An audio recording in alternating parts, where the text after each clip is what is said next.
Hi, my name is Laurie Kirby, and I'm here on Breaking the Biz podcast.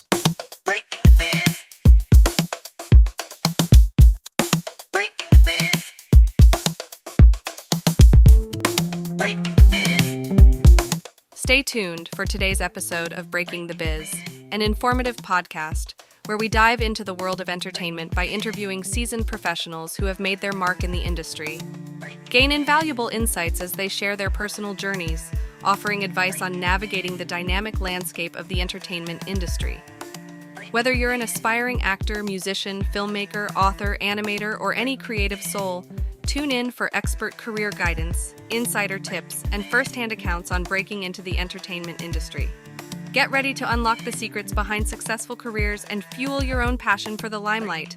Please remember to like this video and to subscribe to our channels for more great conversations. Greetings from Breaking the Biz, brought to you by Yes I Can Unity Through Music and Education. I'm William Felber, your navigator through the intriguing universe of the entertainment industry, as revealed by the visionaries and creators who bring it to life. Stay tuned as we delve into diverse insights from the forefront of entertainment, hearing from pioneers, creators, and agents of change. Prepare for a journey filled with tales of innovation, resilience, and the undying quest for artistic brilliance. We have got an amazing guest speaker with us. We have Laurie B. Kirby, who is a president and owner at FestForums. Not only that, an Esquire, she produces FestForums in Santa Barbara, New York, and San Francisco, and Best of the Fests, B2B conference and award event for music, film, food, and wine festival organizers. The conference addresses how to improve the fan attendee talent experience at festivals. Laurie was an attorney for over 20 years and established the Legends of the LPGA, the senior division of the LPGA. She has represented professional athletes, newscasters, musicians, golf properties, and nonprofits. Laurie is a frequent speaker, interviewer, and moderator at dozens of festivals and corporate conferences, including IFEA, South by Southwest, Polestar, BizBash, TourLink, San Francisco Music Tech Conference, Maui Music Tech Conference, Sponsor Secrets, Canadian Music Week, IEG, Event Expo, the Millie Valley Film Festival, Catalina Island Film Festival Flicks, the Napa Valley Film Festival, and the Ladies Filmmaker Festival, all on aspects of the entertainment industry. Additionally, she's often quoted as an industry leader in publications such as Variety, IndieWire, Forbes, The Street, AMP, and Music Festival Business. She has also been a contributor to IndieWire, Eventbrite, and Sonic Bids. You have got a huge bio. It's a lot to throw in there, but Laurie, I want to thank you so much for making time for us tonight. Absolutely, it's my pleasure. And now we have to wrap up, given having to have read all of that. But I want to tell your students, if you live long enough, you too can have that bio. That's 100%, and that is the goal for all of them.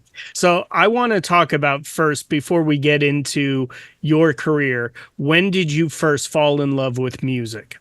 Oh, such a great question. I recently wrote a piece about that. As a little girl, I grew up around music. We went to music festivals. I went to Newport Folk Festival and met many of the greats and was surrounded by it my entire childhood.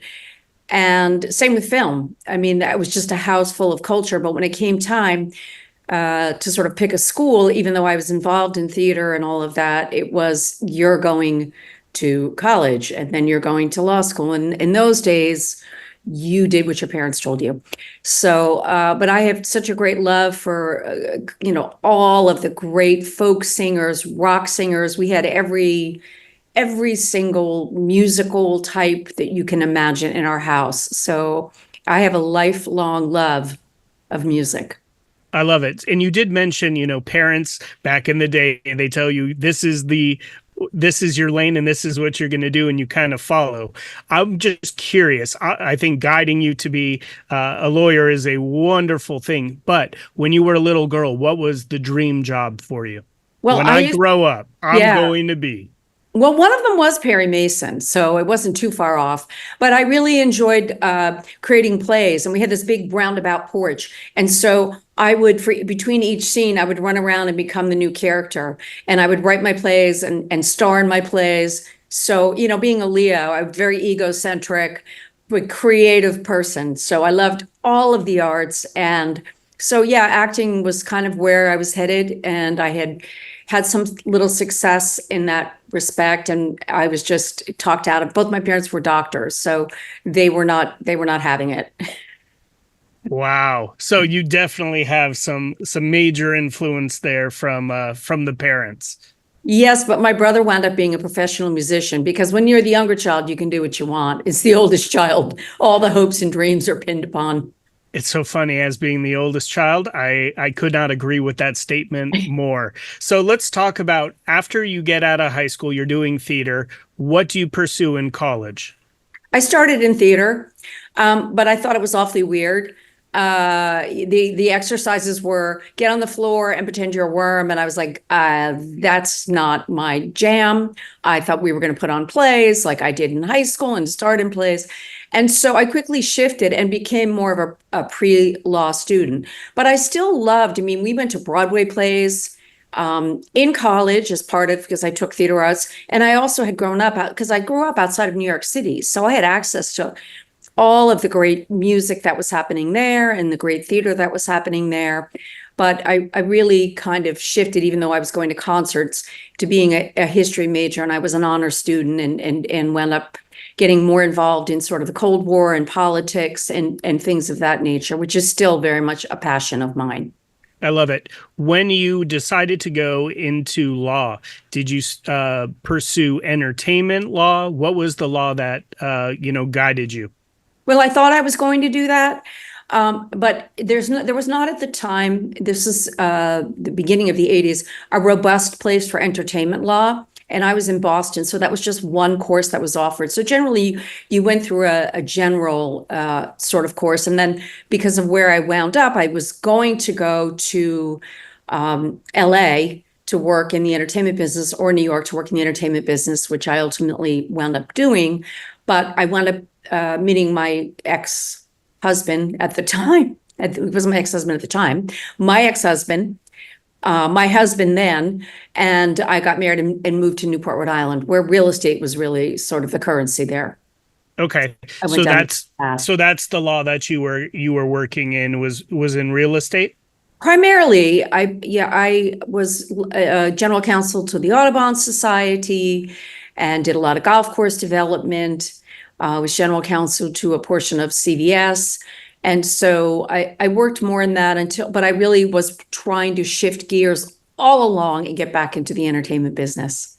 Okay, so let's talk about you getting into the entertainment business, because obviously when we look at your bio, you have conquered a lot of pieces in the entertainment industry. So you helped the golf courses, you're doing that in law. How do you get into the entertainment industry and make your way in? And this is something I think is really important. I'm also a documentary filmmaker as well, and I have a new project that I'm working on. But the way to do it, and this is what I say to young people who are trying to break into the entertainment business, make a nuisance of yourself as a volunteer. Find those organizations that you really want to be working in. Let's say you're really interested in sound and music. Find studios, find places where you can volunteer, intern everywhere you can. Be proactive. Look online for those things, even if they're not. Go into the offices of, let's say, Insomniac, does Electric Daisy Carnival. Ask just to meet with someone. I like to pick your brain. So all of those things, you have to volunteer. I started with Volunteer Lawyers for the Arts. And so that led me into it. I switched law firms because I specifically wanted to work in entertainment. I was working, I'm an avid golfer, so I wound up going to a golf event, and that led me to being general counsel for the senior LPGA.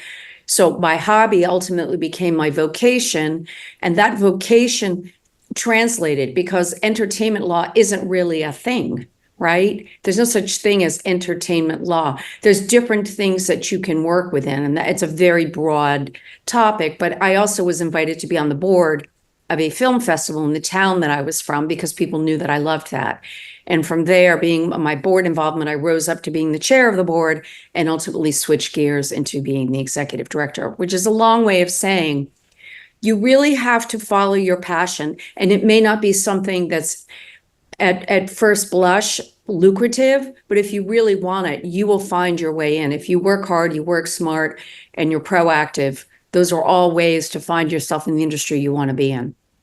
I think that is a fantastic answer. And obviously we push for internships and just like you mentioned, doing those informational interviews, so to speak, and just kind of asking about a company's culture and learning as much as you can. And then obviously, hopefully finding a mentor, getting your foot in the door.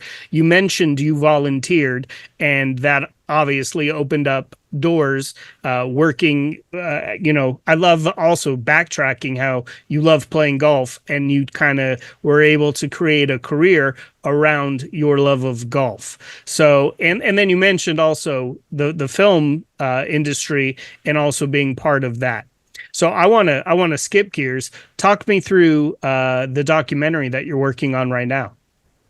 Well, I can't say too much about it, but I have, because I watched so many documentaries. It's about an extremely famous lawyer who is probably the wealthiest lawyer in the country, but also made his money by defending the rights of the underprivileged. So he won lawsuits against Exxon Valdez, against the tobacco industry, against Monsanto, and has really championed the people who cannot defend themselves. And he's a very lively, colorful individual, and he happens to live here in town. And so that's my newest project, but I've also done a couple of music documentaries, and one on actually flamenco dancing. And so for me, it's sort of a hobbyist thing, but it's also something that I really love. And again, if you want to be a documentary filmmaker, get yourself as an intern. Most documentary filmmakers don't have big budgets, but they're always looking for interns and people to help. There's so many things that need to happen in the music documentary industry, and music documentaries are very popular.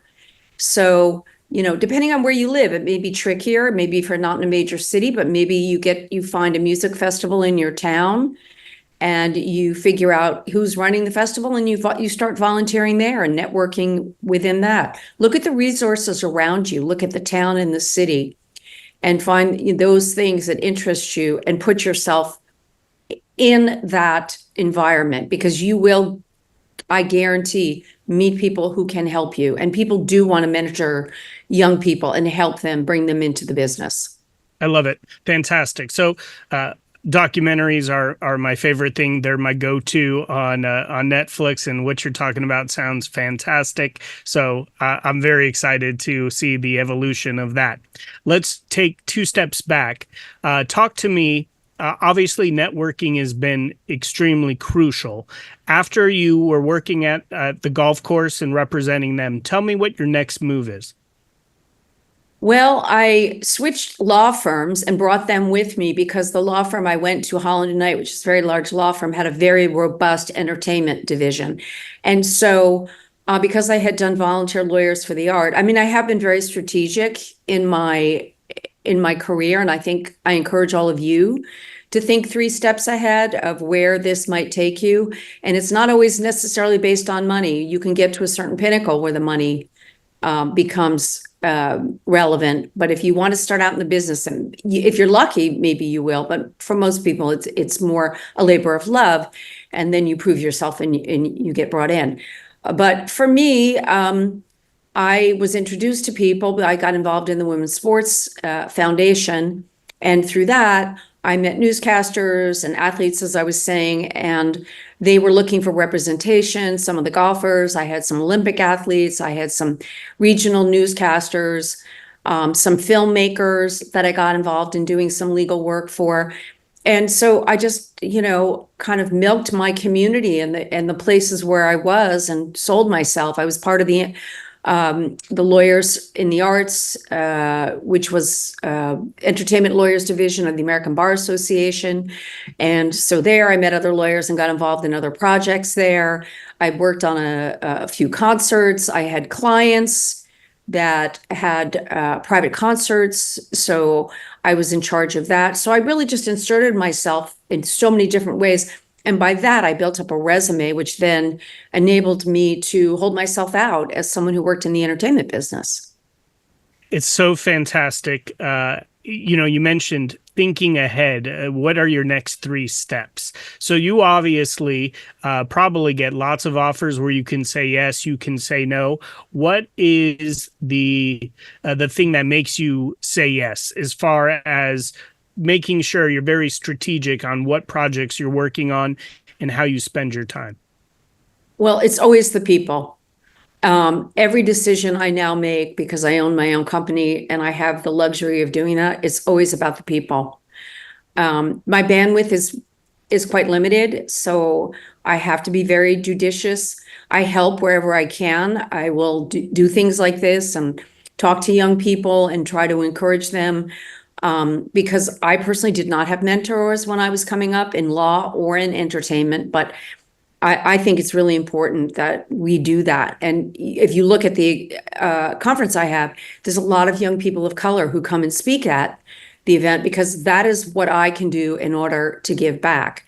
So in terms of every decision I make is always determined by the people that I'll be working with. And I don't always make the right decisions, but I really try to suss up and make sure that I'm working with people of integrity, of quality, who are kind and compassionate, that resonate with me.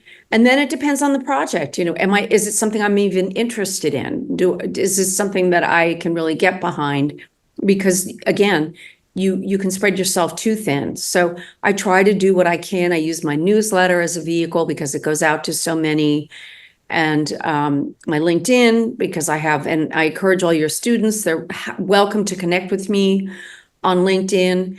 I have a very robust system because I've been doing this for a very long time. So I've built a pretty good, you kids probably don't know what a Rolodex is, but if you don't, look it up. But I have a nice network of people that I work with. And I guess, like I said, first thing is people, the second thing is the project, and the third thing is, the money and the availability, what time availability. So, is it worth my time and money? Because I get asked to do a million things. And if it's if it's not for a nonprofit, it's for some profit venture, then the money has to make sense to do it. Makes total sense to me. So let's talk about the growth of creating your, FestForums. Did you do other festivals before FestForums? I mean, I've attended that and was blown away by the group that you have brought in for that. Go ahead. I'm sorry. That's okay. Yeah, so the genesis of that was when I left the legal world, I started to run film festivals. And so I was an executive director for the Newport Film Festival for a number, it's in my bio. I won't bore everyone. But I spent years doing that. And what I thought was lacking was some sort of community where those people who were the leaders in that industry could get together and talk to each other and learn from each other. And I think because I was a lawyer, that was so omnipresent in the world that we have. There's continuing legal education, which is mandatory. Obviously, it's not mandatory in the festival industry, but I thought it would be necessary and helpful. And I actually I was on the board of another organization that was starting up a conference. They hired me to build out that conference and also to bring in other types of festivals, music and food and wine and so forth. And so I actually ran that for several years and then left to start my own. And I've had my own for the last 10 years. And I built it brick by brick, person by person. It did not exist. There was no such thing as a place where festivals could go, B2B, meaning business to business, where festivals could go to talk to each other. So the heads of Coachella, and I'm sure the festivals that the students have been to, Lollapalooza, South by Southwest, New Orleans Jazz, Newport Folk, the list goes on, of these festivals that come together to talk about best practices. And then it gives them also an opportunity to relax and talk and meet with each other. But, we've had legends from film, all the way from Quentin Tarantino and the Coen brothers to music icons like T-Bone Burnett and Jeff Bridges and Dennis Quaid and Kenny Loggins and so on and so forth. These icons come and network with everyone. And it's been a really wonderful place for people to just learn from each other. I think education, I believe in education. When I was younger, when I was a lawyer, and throughout my whole life, I have been a volunteer tutor in teaching children, particularly ones from foreign countries, to learn how to read. Because learning how to read, I'm digressing, but learning how to read in education is really the most fundamental basis of a healthy society. And so I believe that throughout life we educate. I'm reading all the time. I have a couple books going at every given moment. So, not to harp on it, but I can't say enough about how important education is to a meaningful life and a meaningful career. No, I obviously, as an educator, agree with you tremendously. In our program, we focus on 21st century career skills. We're partnered with the college. We're working on communication, collaboration, self-awareness, resilience, entrepreneurial mindset, understanding a growth mindset, all of these pieces that then prepare you for whatever job or wherever your passion lies, and turning that passion into a paycheck. I want to take two steps back and first give you kudos on FestForums, because just as you mentioned, it is all of that and more. Talking about safety and being around other individuals who are putting festivals together and what their experience has been, and getting the best of the minds of all of the different aspects of entertainment, from movies and film and festivals.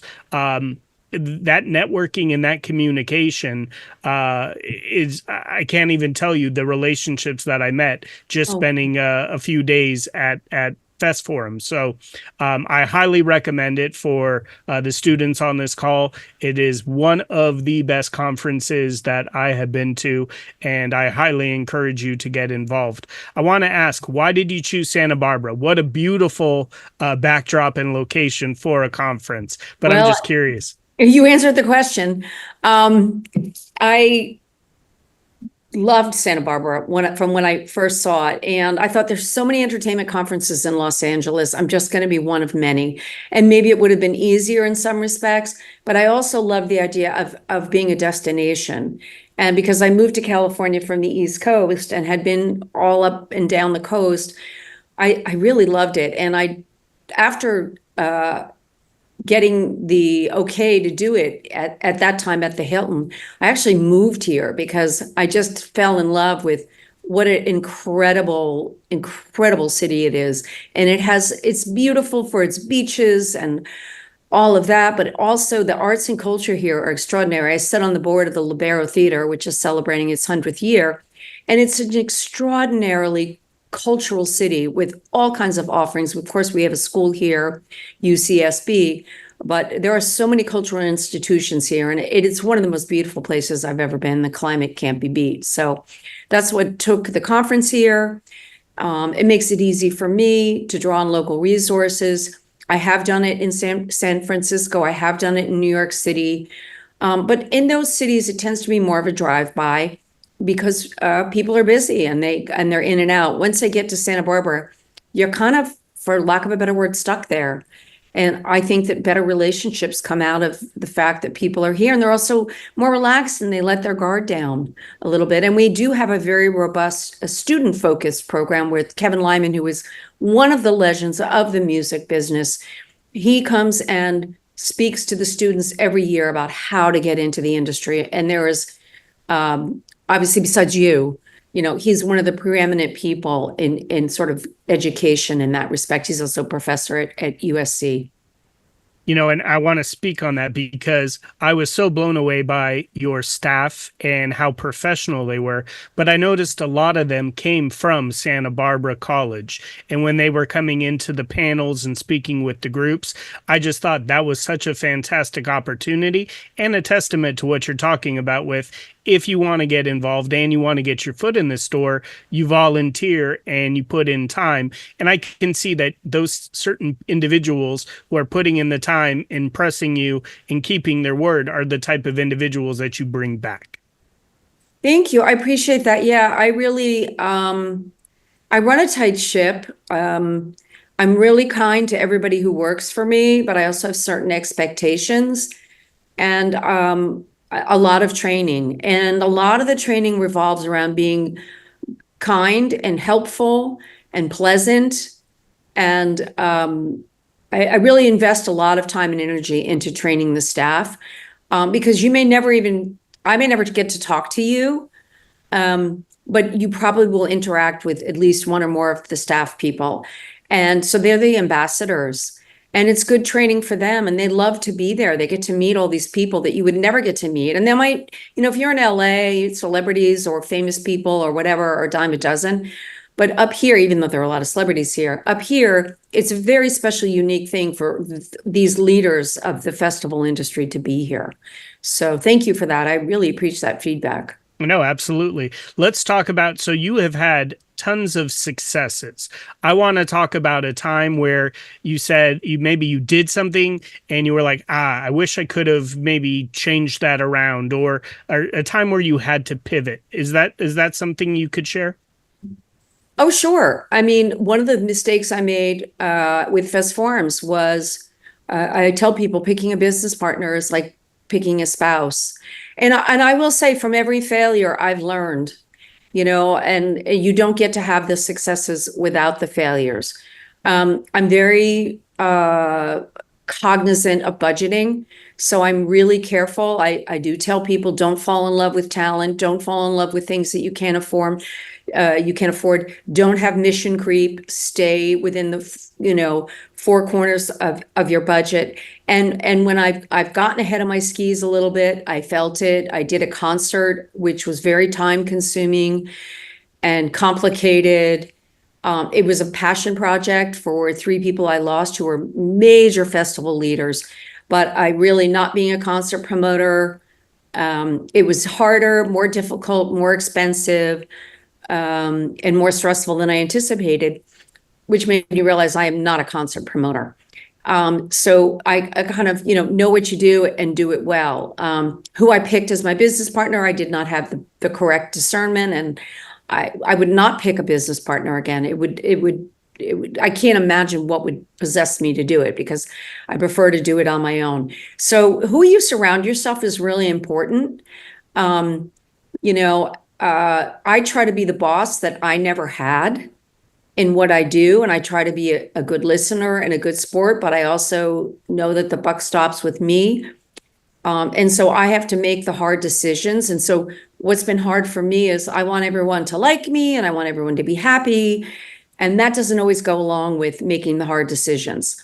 So, having to become more professional, because I've made bad choices with all of that. But you can pick yourself up from pretty much any bad decision you make, and pivot. And if you're nimble and, you have half a brain and lots of experience, you can recover from mistakes, and you have to really be willing to dig in and own your mistakes. That's the most important thing, is to say to yourself, well, this was a mistake.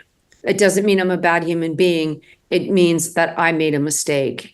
And there's so many areas of life we can all talk about that with, I think that's just a life lesson, quite frankly. In terms of my career, I've made shifts that weren't the right shifts, swift change jobs for money, which turned out to be awful, worked for people that were awful.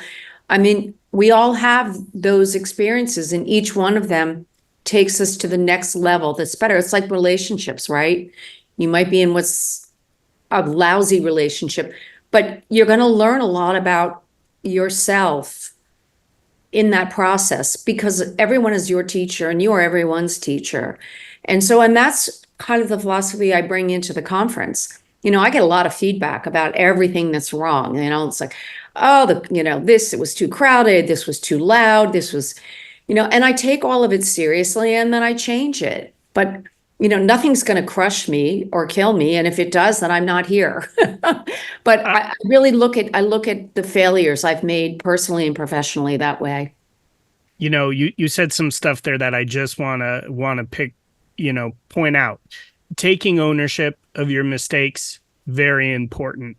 Learning from your mistakes. Obviously, you cannot celebrate victories without having some defeats, but it is all about learning from it. And then obviously that speaks to your growth mindset and learning and taking that feedback from other people. And like you said, it's not going to kill you. There's certain things that you can most definitely improve upon.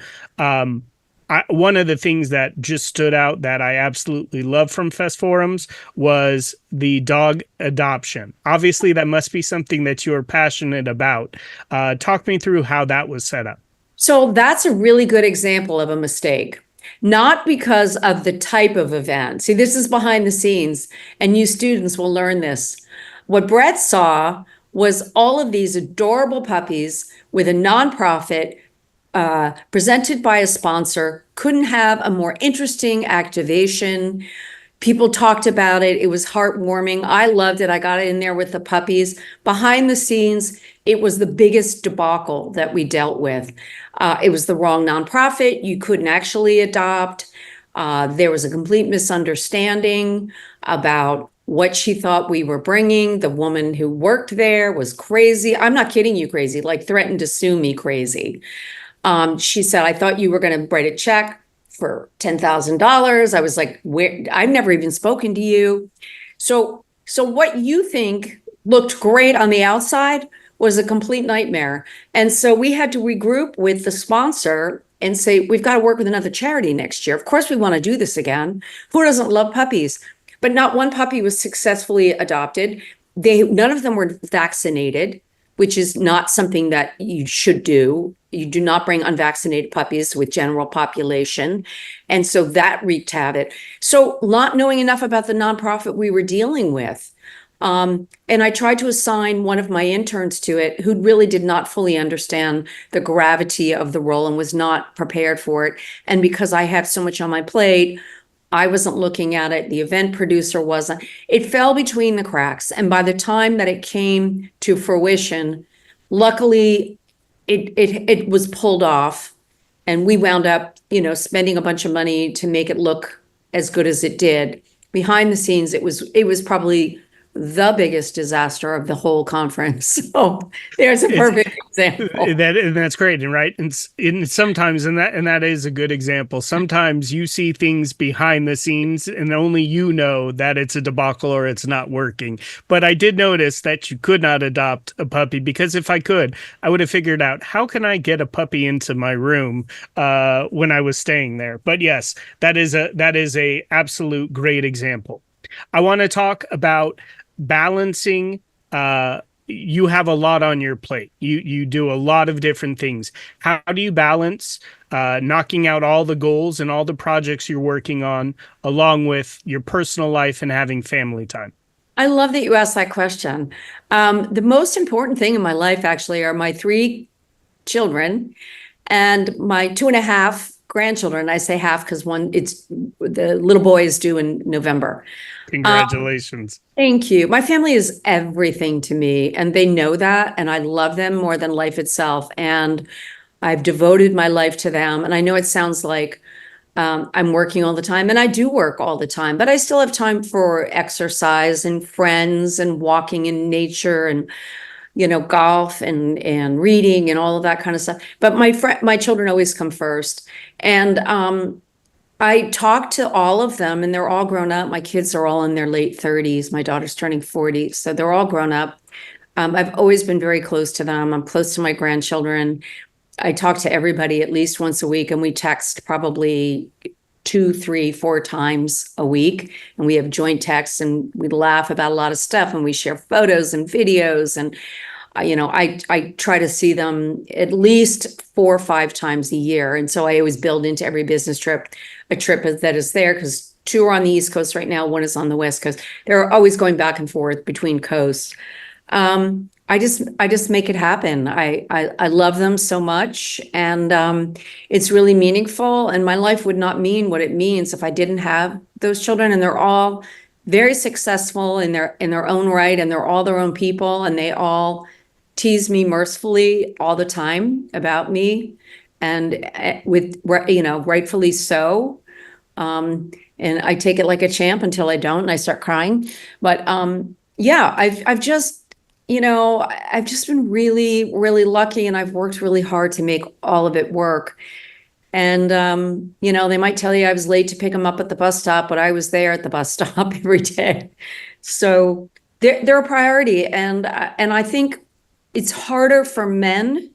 There are certain challenges that are harder for women. And of course, that's working and having children. And it's harder for men because they don't want to be away. And I think this new generation has done such a better job at balancing that work-life balance. But I will tell you this, there's no such thing, to be honest. There's no such thing. And nobody has a successful career that gives them all the time they want with their children. And to spend all the time that you want with your children, you cannot have a successful career. You will always be balancing that. And I think it's disservice to young people to say you can have it all. You can have it all, but you can't have it all at the same time. And so you're always going to be balancing. You're always going to feel guilty. You're always going to feel that you're stretched to the limit, that you haven't had enough sleep. And that's just the way life is. So, people are having less children now, and I think maybe that's one way that they're dealing with it. And you can work from home now. None of those things were options in my day, but I still say do it all and just do the best you can.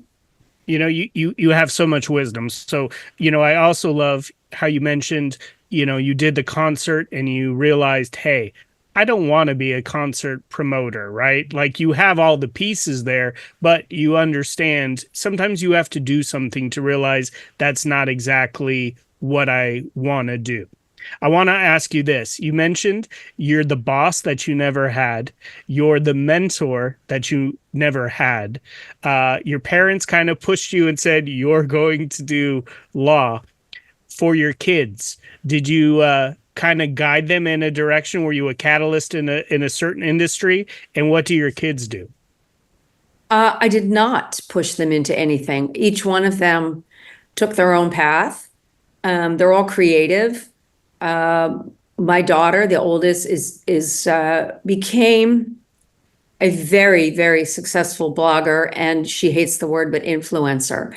And this was over 10 years ago when that industry was growing, and she was extremely, extremely successful. And it was in fashion, it was in skincare.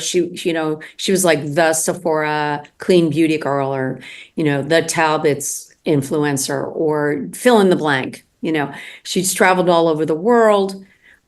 She made a ton of money so that she could buy 2 homes, and she did it all herself. She built the business herself, and she completely burned out on it and left the business. She hated to see where Instagram was going, and now she is happy in Woodstock, Vermont, where she does the marketing for the town and raising her daughter and working in politics and that sort of thing.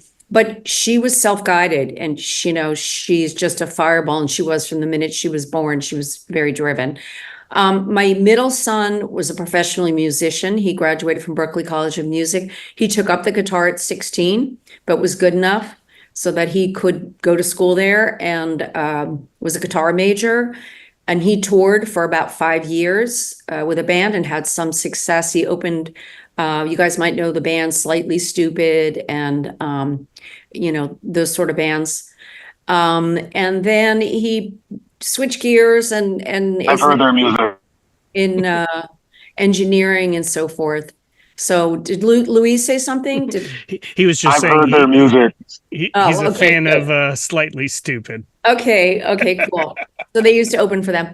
And now he's sort of in engineering. He's had his first child, and now he's having his second. So he's doing that. My youngest one is a landscape architect and is getting his master's in architecture. So they all took different paths, and they all and let me tell you, they were all late bloomers too. Nobody was making any money until their mid-20s.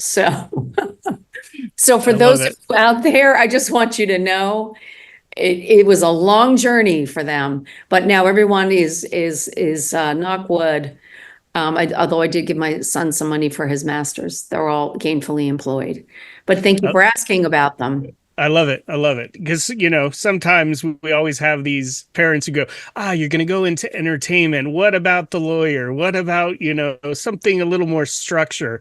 So whenever, and obviously having a mom who's successful in entertainment, I could see you would never be one to go, not a good choice. But it's very hard, when individuals are trying to find what it is that they are passionate about. Early on, how did you find, you mentioned the movies and the music. How do you know when it is something that you're absolutely passionate about? How does that resonate with you? How do I find the movies I like? No, not movies, but just how do you know when you found exactly what it is you're passionate about, what you are destined to do? Did you ever have a moment like that where you were like, I'm in the right place, the right time, doing exactly what I need to do? It's such a great question.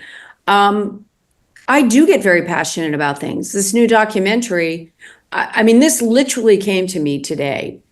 And I was like, kismet, the light bulbs go on. There's almost like, the expression, you're in the zone. It's like when you're playing a sport, or an athlete is playing a sport, or you read about Michael Jordan is in the zone.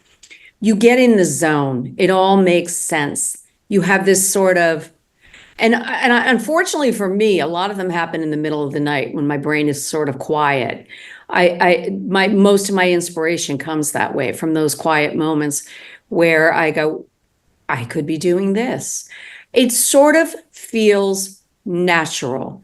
Now, not everything that I thought that way always works out, but it's very interesting to me to be a sort of creative person now in the way that I am. And I am left brain, right brain, if you will, if you want to use that vernacular, because I love the idea of creating new things that no one else has done.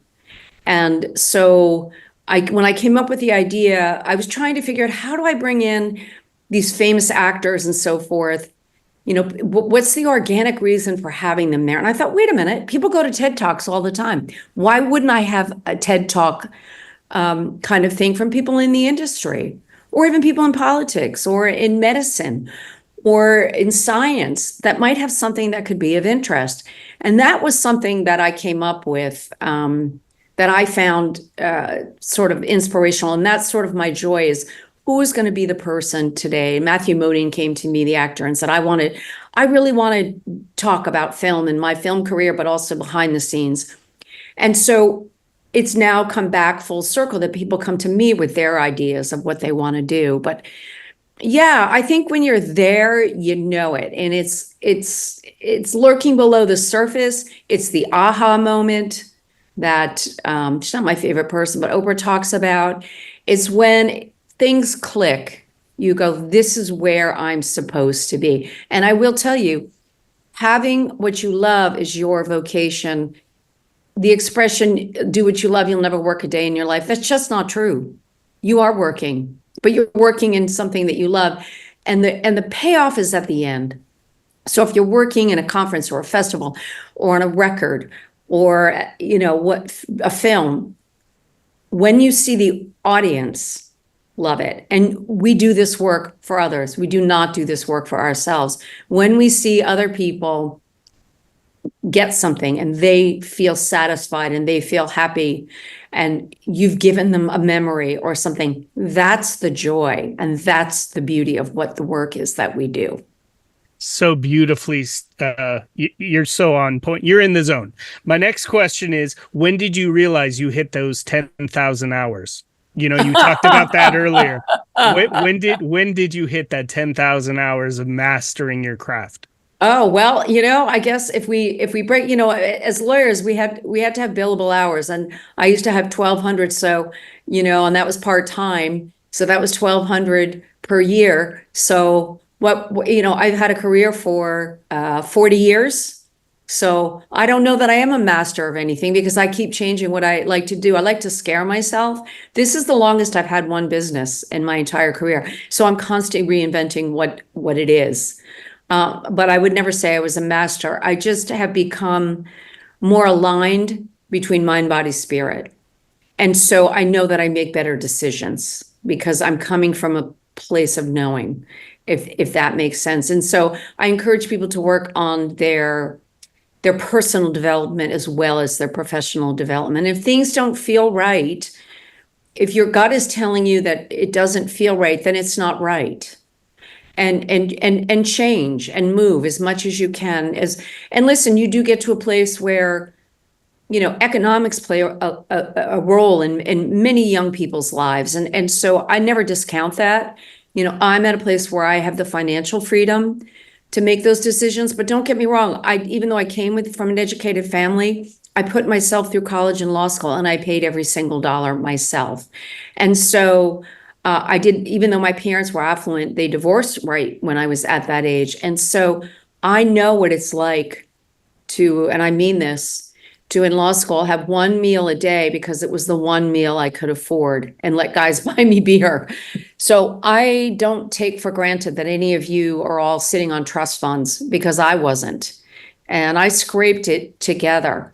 And the one thing my mother did say to me, it's a long-term view. And she was right. I am now financially secure, not as rich as I could be because I made choices to get out of law, but as wealthy as I wanted to be, as comfortable as I wanted to be, because to me, the end game was having a fulfilling life. Nobody looks at you at the end of your life and goes, oh God, you got all this money. You really want to look at each day as a very precious experience and experience it in the most fulfilling way that you can, because you get to my age, and I'll be transparent, I'm 66.